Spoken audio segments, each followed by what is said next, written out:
तरक्की याफ्ता ममालिक में भी ये सर्विस इस तरह नहीं मुहैया की जाती।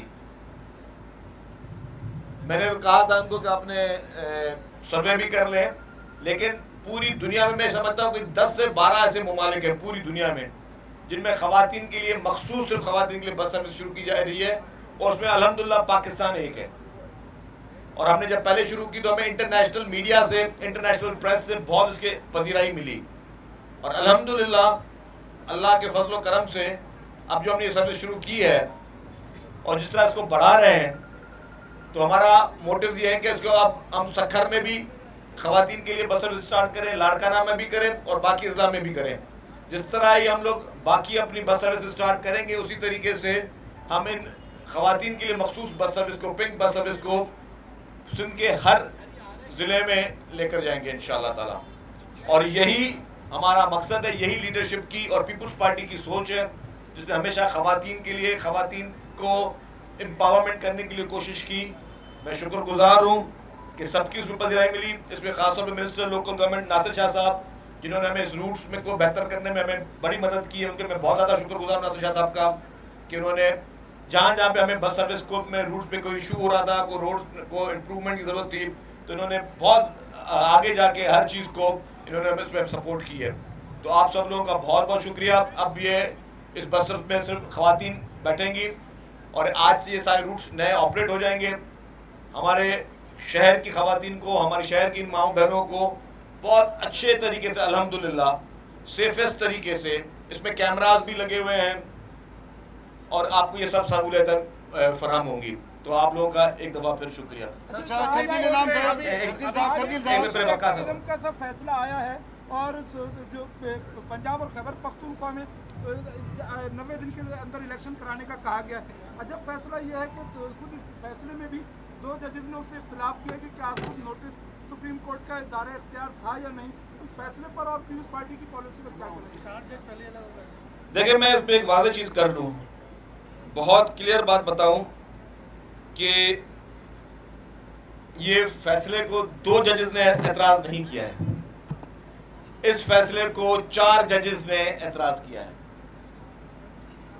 अगर आप देखा जाए और देखें तो 2 से ज्यादा जजेस, जो अक्सरियत जजेस हैं, उन्होंने कहा है कि ये सुओ मोटो नोटिस बनता ही नहीं है।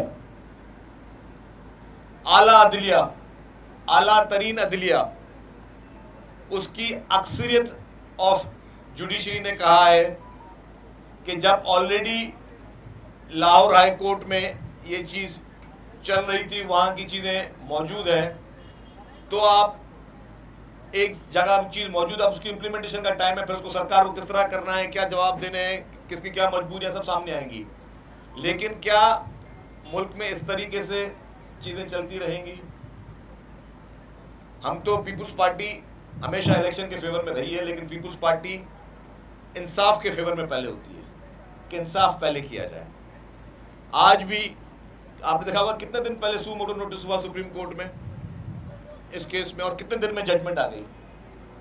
यूं मिनटों में, यूं सुओ मोटो नोटिस और मिनटों में जजमेंट। लेकिन क्या इससे बड़ा फैसला आज भी पेंडिंग नहीं है? शहीद जुल्फकार अली भुट्टो साहब का जो अदालती कत्ल किया गया, जिसमें मोहतरम आसिफ अली जरदारी साहब as a president of Islamic Republic of Pakistan party बने और उन्होंने सुप्रीम कोर्ट में एक रेफरेंस भेजा, जो अदालती कत्ल शहीद जुल्फकार अली भुट्टो साहब का किया गया, वो फैसला पेंडिंग नहीं है। क्यों हमारी आला अदालत के पास वो वक्त नहीं है कि उस केस को सुनने, वो उस केस पे फैसला दे? क्यों? एक मुल्क में 2 कानून कब तक चलते रहेंगे? लाडले के लिए खुसूसी रियायत कब तक चलती रहेगी? लाडले के लिए रात को 12-1 बजे तक अदालतें कब तक खुलती रहेंगी? लाडले की जब हुकूमतें पंजाब में जा रही होती हैं तो फिर खुसूसी तौर पर 3-4 बजे भी रजिस्ट्री खुल जाती है और कोई एक आदमी आ जाता है और वो फिर वो कॉपी भी रिसीव कर लेता है, पिटीशनें भी रिसीव हो जाती हैं, फिर दूसरे दिन सुबह को फैसले भी आ जाते हैं। ये कब तक इस मुल्क में होता रहेगा? ये लाडलाइज्म ने इस मुल्क को 2 कानून 2 लोगों के लिए, इस मुल्क के लिए खतरा बनता जा रहा है। अल्हम्दुलिल्लाह पाकिस्तान हमें जान से प्यारा है, पाकिस्तान का हर इदारा हमें जान से प्यारा है, पाकिस्तान का हर इंस्टीट्यूट हमारे लिए बहुत इंपॉर्टेंट है, बहुत इज्जत है।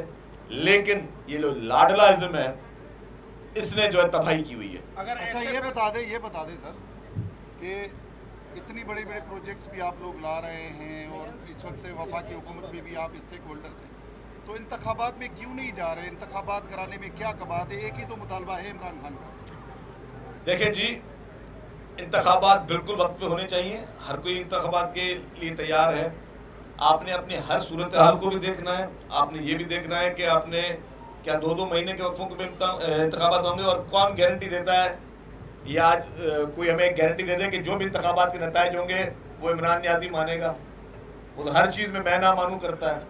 आपने देखा कि कल उसका स्टाइल जो है अदालतों में जाने का, ऐसा लगता है कोई अंडरवर्ल्ड का डॉन जा रहा हो, कोई पाब्लो एस्कोबार जा रहा हो, कोई बदमाश, कोई माफिया का डॉन जा रहा हो अदालतों में।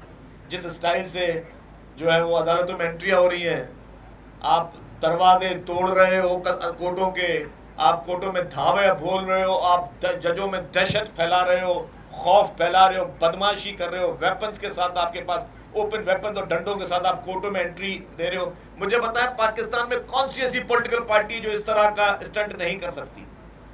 मुझे एक पॉलिटिकल पार्टी का नाम बता दें। मैं तो पॉलिटिकल पार्टी बहुत दूर की बात है, कोई बड़ी बात नहीं कर रहा, मुझे दे दे, मैं ये काम करने के लिए तैयार हूं। लेकिन मेरी लीडरशिप ने मुझे ये तरजीहात, ये मुझे ये कभी इस तरह का सबक नहीं सिखाया। मुझे बोले कहां पे 15-20 हजार आदमी लेके जाना है, ये तो 2-2, 3-3 हजार लेके बंदे घूम रहे, मुझे बताएं, जिस जगह बताएं, मुझे 24 घंटे का नोटिस दें, मैं आपको लेके जाता हूं 10,000, 15,000, 20,000 आदमी। जहां पे इस तरह की दबंग एंट्रियां देनी है मैं दे देता हूं। डंडे भी मिलेंगे, इस तरह के सारे एक्शन भी मिलेंगे, स्टंट भी मिलेंगे, बदमाशियां भी मिलेंगी। लेकिन क्या ये कोई आईनी मुल्क में इस तरह होता है?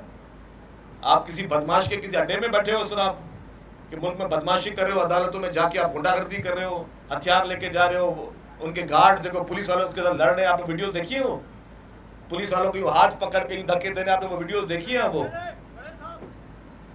आप अगर वो चीजें देखें कि हो क्या रहा है इस मुल्क में, इस मुल्क में आज तक किसी ने इस तरह कोई स्टाइल किया है?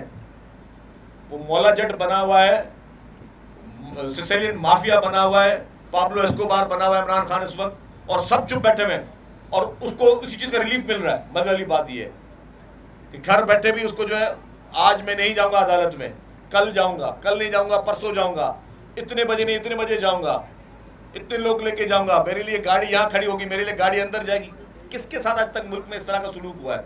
हमने भी अदालतें भुगती हैं, हमने भी जेलें देखी हैं, हमें तो कभी इस तरह की रियायत नहीं मिली कि रात को 12 बजे और 1 बजे भी हमारे लिए अदालतें खुल जाए। तो इस वक्त वो लाडलाइज्म चल रहा है, ये जो कि मुल्क के लिए खतरे की बायस है। ये अगर मुल्जिम है तो उसको मुल्जिम की तरह ट्रीट किया जाए, और अगर उसके लिए जो रियायत है वो पाकिस्तान में फिर हर शख्स के लिए कानून होना चाहिए, हर शख्स के लिए वो रियायत होनी चाहिए। और मैं फिर कहता हूं जो सुप्रीम कोर्ट का जजमेंट है, सबसे बड़ी बात यह कि अक्सरियती जजेस ने ये क्लियर कह दिया है कि ये सुप्रीम कोर्ट का दायरेकार ही नहीं है कि सुप्रीम कोर्ट इस केस को सुने।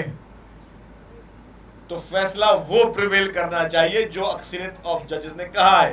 कुछ लोगों ने बेंच में मौजूद होकर कहा, कुछ लोगों ने अपनी रिजर्वेशंस देकर बेंच से अलग हो गए कि हम उस बेंच का हिस्सा नहीं बनना चाहते जिसमें गैर आईनी और गैर कानूनी तौर पर इस तरह का नोटिस लिया जा रहा है। शरजील साहब ये बताएं कि इलेक्शन कराना इलेक्शन कमीशन और वक्त की हुकूमत का काम है। जब वक्त की हुकूमत और इलेक्शन कमीशन नहीं समझ रही कि अभी ऐसा माहौल नहीं है, तो जब अदालतें जबरदस्ती ऐसे ऑर्डर्स कराएंगी तो इस जबरदस्ती अमल का क्या नतीजा होगा? क्योंकि इलेक्शन कमीशन के पास वो वसाइल नहीं है और इस वक्त दहशतगर्दी हो रही है, बम धमाके हो रहे हैं, मस्जिदों में धमाके हो रहे हैं। उस दौरान सुप्रीम कोर्ट के ऐसे अहकाम आने से क्या साफ और शफाफ इलेक्शन हो पाएंगे? देखिए, मैं आपको एक बात क्लियर कर दूं कि इंतखाबात जब भी होंगे, जो भी रिजल्ट आएगा, इमरान खान ने रिजल्ट नहीं मानना। ये मैं आपको एडवांस में बता दूं। इसका ट्रैक रिकॉर्ड यही रहा है कि इस शख्स ने नहीं मानना। इस शख्स ने मुल्क को के साथ आइन और कानून के साथ हमेशा खिलवाड़ किया है। इसने कौम के साथ हमेशा मुनाफकत की है, कौम को हमेशा इसने झूठ बोला है। और मैं समझता हूं कि ये शख्स इस वक्त इस मुल्क के लिए एक नासूर बन चुका है। जिस तरीके से इदारों के खिलाफ रोजाना की बुनियाद पर साजिशें रची जा रही हैं, इदारों को ब्लैकमेल किया जा रहा है। मैंने तो कह दिया जी कि जो कल 2-3 दिन में हमने कोर्टों में इसकी एंट्रियां देखी हैं, इसके बाद ये सारी बात खत्म हो गई कि अब ये आपने प्रेसिडेंट सेट कर दिया है, अब बुलाएं, हम हमें भी अब किसी कोर्ट में बुलाएं तो देखिएगा। अगर यही प्रेसिडेंट बनना है कि 1000-2000 लोग लेके जाने तो हम 10,000 लोग लेके जाए ना। फिर मैंने कहा कि मेरी पार्टी ये इजाजत नहीं देती, मेरे पार्टी में की सोच ये नहीं है, मेरी पार्टी की ये कतई किसी किस्म की सोच नहीं है। हमारी लीडरशिप को आपने बेगुनाह जेल में भेजा, बेगुनाह उनकी आपने जमानत रद्द की, बेगुनाह उनको आपने जो है जेलों के अपने इंतकाम का निशाना बनाया। कब आपने देखा कभी इस तरह के एक्शन करने हो? क्या पीपुल्स पार्टी के लोग जमा करना मुश्किल बात है?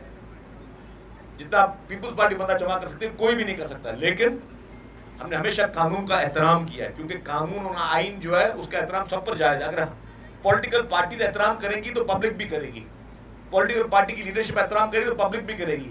जो स्टाइल इमरान खान ने अपनाया हुआ है, खुदा ना करता कल को पब्लिक को कोई नजर आ गया तो फिर पब्लिक सबके साथ वही असर करेगी। तो मैं वही कह रहा हूं कि ये गलत रिवायत इस मुल्क में अनफॉर्चुनेटली जो पोलराइजेशन इमरान खान ने डाली है उसने तबाही मचा दी इस मुल्क में। आप